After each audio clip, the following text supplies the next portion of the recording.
Mas Anies sendiri atau dari PDIP apakah mau menggait Mas Anies untuk ke PDIP atau bagaimana, Mas? Ya, itu usulan yang juga PDI selalu lakukan terhadap calon-calon yang lain untuk membangun komunikasi politik. Jadi komunikasi politik itu selain oleh pasangan calon, partai juga terdepan di dalam membangun komunikasi dengan partai politik lain. Kami berkomunikasi intens. Saya bersama dengan Pak Said Abdullah beberapa waktu yang lalu sudah bertemu dengan Bapak Muhaimin Iskandar, Bapak Zulkifli Hasan, dan Bapak Mardiono, Bapak Usman Sabta, Bapak Haritanu. Itu dialog terus kami lakukan. Termasuk komunikasi melalui telepon dengan Pak Erlangga Hartarto itu juga kami lakukan. Pak, penegasan berarti Anies potensial tidak untuk PDI Perjuangan di Pilkada DKI? Ya, Pilkada Jakarta kan sangat dinamis. Sehingga kami selain bergerak itu juga melihat bagaimana pergerakan dari partai politik lain. Tetapi pada akhirnya pengerucutan akan terjadi itu menjelang pendaftaran pada tanggal 27 Agustus. Dari PD Perjuangan tentu akan mencoba untuk di depan supaya rakyat bisa mengetahui lebih awal terhadap calon-calon mana yang diusung oleh PD Perjuangan. Tapi optimis Dari tidak sih, Ibu Pak, ada akan sinyal koalisi hijau untuk Ahok nggak, Pak? dengan PDI Perjuangan? Ya, kami optimis karena PD Perjuangan telah melakukan langkah-langkah persiapan. Besok rekan-rekan pers kami undang untuk meliput pelatihan tim kampanye batch keempat, yaitu di Puncak. Kami akan menyiapkan kendaraan, ini menunjukkan keseriusan PDI, satu-satunya partai yang sudah menyiapkan pelatihan tim kampanye hingga angkatan keempat, itu adalah PDI Perjuangan. Mas, tadi kalau dikatakan oleh Mas Hasto itu juga berkomunikasi dengan petinggi-petinggi parpol yang termasuk ada di Kim Plus juga nih.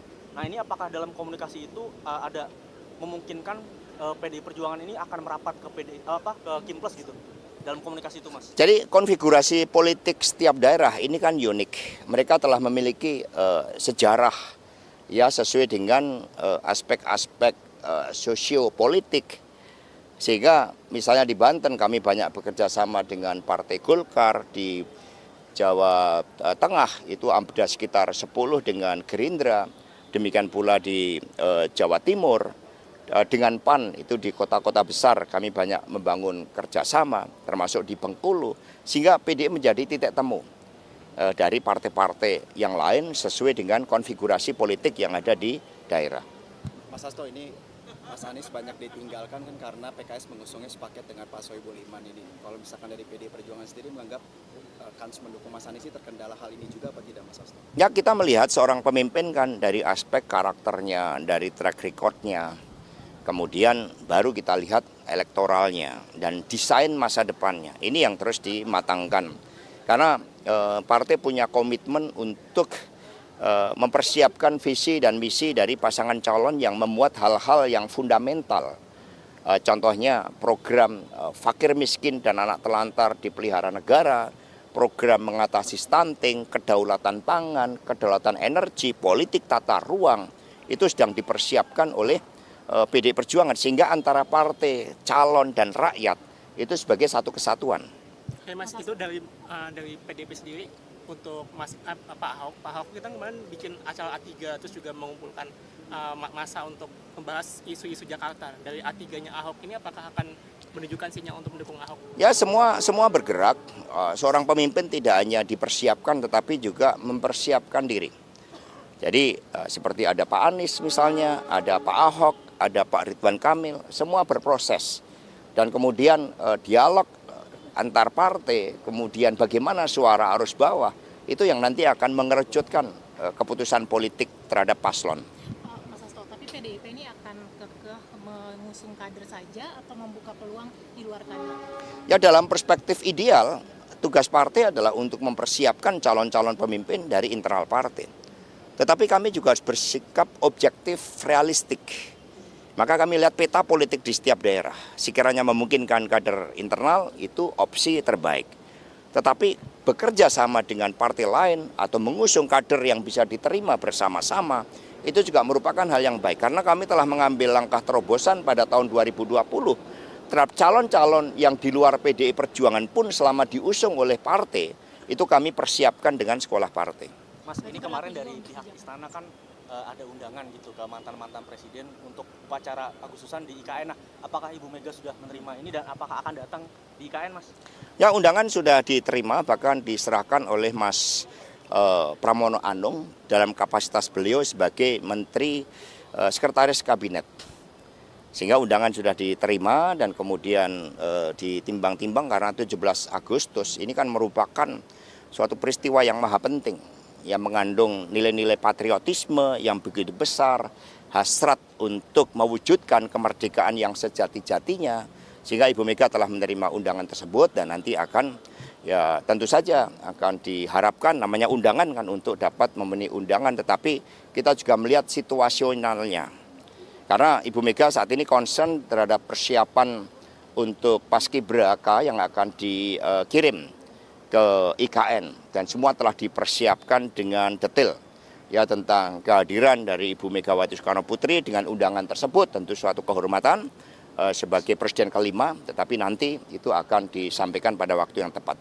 Mas, dengan wacana Kimpres di Jakarta, sepertinya Kim ingin membentuk koalisi Gebak Mas, dan itu terlihat di beberapa daerah lain. Apa PDIP melihat bahwa itu upaya Kim untuk meninggalkan PDIP di pilkada kali ini, Mas? Enggak ada upaya tinggal meninggal karena semua memiliki basis dukungan rakyat. Sehingga di beberapa wilayah kerjasama itu berjalan dengan baik, apalagi di tingkat kabupaten kota. Hanya di tingkat provinsi, di beberapa wilayah provinsi yang masuk kategori strategis, kan ada kepentingan-kepentingan tertentu yang harus dihitung-hitung, yang harus dicermati, dan itulah yang nanti akan menjadi bagian dari solusi untuk mencalonkan calon yang bisa diterima oleh partai politik, tetapi juga memiliki dukungan akar rumput yang kuat. Mas, beberapa waktu yang lalu kan Bu Mega juga menyampaikan di sebuah acara bahwa hubungan PDIP dengan Jokowi atau Bu Mega itu sebenarnya baik-baik saja. Nah, itu apa maknanya? Apakah memang itu awal dari rekonsiliasi kah atau? Jadi hubungan antara Ibu Megawati Soekarno Putri, beliau saat itu dalam kapasitas sebagai Ketua Dewan Pengarah BPIP dengan Presiden Republik Indonesia, ya harus baik-baik. Kalau nggak baik-baik, nanti anggarannya nggak dapat nanti dari BPIP, ya kan? Jadi konteksnya karena Ya, konteksnya hubungan antar lembaga negara memang harus mengedepankan hubungan baik. Berarti kalau hubungan antara seorang ketua umum dan seorang mantan kader gitu, itu gimana, Mas? Sebagai Ketua Umum PD Perjuangan, Ibu Mega menjalankan ya seluruh keputusan Kongres, termasuk rekomendasi dari Rakernas kelima partai. Di dalam rekomendasi Rakernas 5 partai sangat jelas bahwa Ketua Umum PD Perjuangan, kemudian oleh Rakernas kelima, setelah mendengarkan masukan DPD dan arus bawah, maka Ketua Umum hanya melakukan kerjasama politik terhadap mereka-mereka yang memperjuangkan konstitusi, demokrasi, dan juga Trisakti Bung Karno. Pak, dari Ibu Mega sendiri apakah sudah memberikan sinyal hijau untuk Ahok, Pak? Loh, kalau setiap kader partai yang punya potensi, konstitusi memberikan ruang bagi setiap anak bangsa untuk menjadi pemimpin. Itu hak konstitusional yang dimiliki oleh setiap warga bangsa untuk menjadi pemimpin. Jadi konstitusilah yang memberikan ruang hijau, lampu hijau.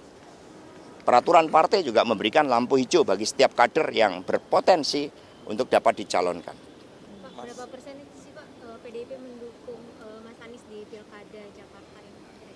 Presentasinya belum diukur.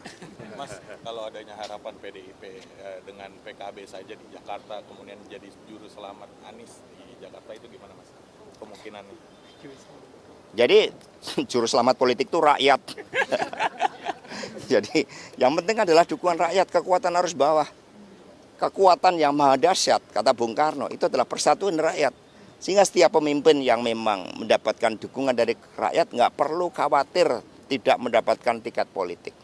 Tapi Anies cocok sama PDIP.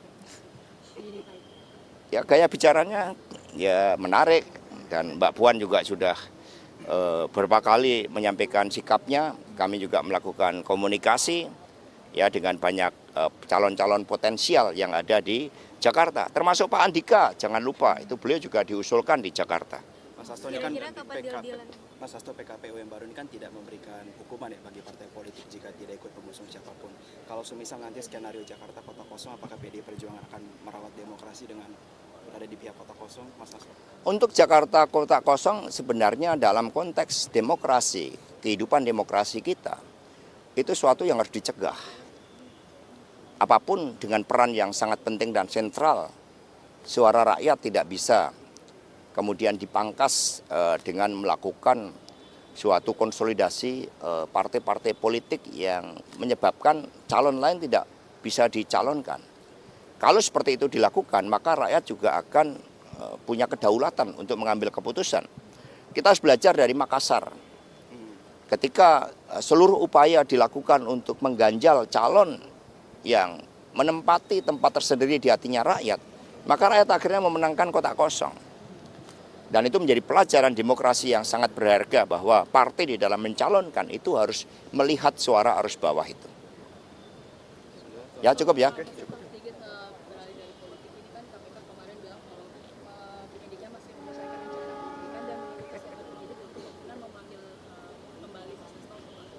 Ya siap, ya siap untuk dipanggil. Terima kasih Mas. Ya. Ya mungkin tahu kalau baru sibuk pilkada. Ya, ya. Terima kasih. Ya, oke, makasih. Ya.